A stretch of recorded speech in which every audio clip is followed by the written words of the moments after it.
Welcome to daily fact. आज हम discuss करेंगे difference between money bill and ordinary bill. ये टॉपिक प्रीलिम्स और मेंस दोनों के लिए बहुत ज़्यादा इंपॉर्टेंट है।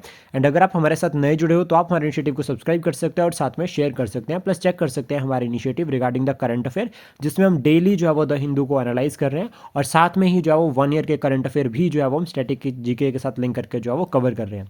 तो बेसिक अगर हम बात करें डिफरेंस की between money bill and ordinary bill, तो सबसे पहला पॉइंट हमें याद रखना है मनी बिल के रिगार्डिंग कि मनी बिल जो है वो सिर्फ लोकसभा में ही इंट्रोड्यूस होगा, राज्यसभा के पास कोई जो है वो पावर नहीं होती है with respect to money bill.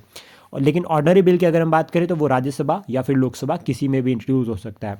और लोकसभा राज्यसभा को बाइकैमरलिज्म कहा जाता है, जो कि गवर्नमेंट ऑफ इंडिया एक्ट 1919 के अंडर जब वो इंट्रोड्यूस हुआ था भारत में।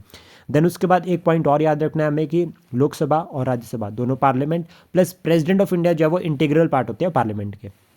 देन उसके बाद सेकंड पॉइंट जो हमें याद रखना है मनी बिल के रिगार्डिंग कि मनी बिल को सिर्फ और सिर्फ मिनिस्टर इंट्रोड्यूस कर सकते हैं, लेकिन ऑर्डिनरी बिल के केस में मिनिस्टर और प्राइवेट मेंबर दोनों ही जो है वो ऑर्डिनरी बिल को इंट्रोड्यूस कर सकते हैं। अब यहाँ पर एक पॉइंट और समझते हैं, अगर कोई ऑर्डिनरी बिल है उसको प्राइवेट मेंबर इंट्रोड्यूस कर रहा है तो उसके पास होने के चांसेस कम होंगे, लेकिन मनी बिल क्योंकि उसको मिनिस्टर इंट्रोड्यूस करते हैं तो पास होने के चांसेस जो है वो मैक्सिमम रहेंगे। देन उसके बाद रिकमेंडेशंस की अगर हम बात करें तो मनी बिल के रिगार्डिंग अगर हम बात करें तो मनी बिल सिर्फ और सिर्फ प्रेसिडेंट ऑफ इंडिया की रिकमेंडेशन पर ही इंट्रोड्यूस होगा और सिर्फ लोकसभा में ही इंट्रोड्यूस होगा। लेकिन ऑर्डिनरी बिल की अगर हम बात करें तो विदाउट रिकमेंडेशन जो है वो इंट्रोड्यूस हो सकता है ऑर्डिनरी बिल। देन उसके बाद अगर हम बात करें मनी बिल के रिगार्डिंग, राज्यसभा के पास कोई पावर नहीं होती है। राज्यसभा के पास 14 डेज का टाइम होता है, विद और विदाउट रिकमेंडेशन जो है वो भेज सकता है, कोई भी अमेंडमेंट जो है वो नहीं कर सकते।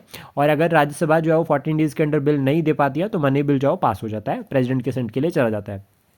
लेकिन राज्यसभा के केस में क्या होता है, यहाँ पर ऑर्डिनरी बिल में स्पेशली अगर हम बात करें तो राज्यसभा के पास इक्वल पावर होती है जितनी लोकसभा के पास होती है ऑर्डिनरी बिल के रिगार्डिंग। और राज्यसभा क्या कर सकती है, अमेंड कर सकती है, रिजेक्ट कर सकती है ऑर्डिनरी बिल को। देन उसके बाद मनी बिल के रिगार्डिंग अगर हम बात करें तो राज्यसभा के पास 14 डेज का टाइम होता है और ऑर्डिनरी बिल के केस में राज्यसभा के पास 6 मंथ्स का जो है वो टाइम होता है। तो ऑर्डिनरी बिल के केस में 6 मंथ्स एंड मनी बिल के केस में 14 मंथ्स। देन उसके बाद ऑर्डिनरी बिल में स्पीकर के सर्टिफिकेशन की जरूरत नहीं होती है, ऑर्डिनरी बिल में स्पीकर के सर्टिफिकेशन की जरूरत नहीं होती है, लेकिन मनी बिल के केस में स्पीकर की सर्टिफिकेशन जरूरी होती है। यानी कि मनी बिल को जो है वो स्पीकर के पास पावर होती है और स्पीकर डिसाइड करते हैं कि कोई बिल मनी बिल है या नहीं है। आई होप जितनी इन्फॉर्मेशन हमने डिस्कस किया ये एग्जाम के लिए आपको हेल्प करेगी। Thank you, please support, share and subscribe daily fact.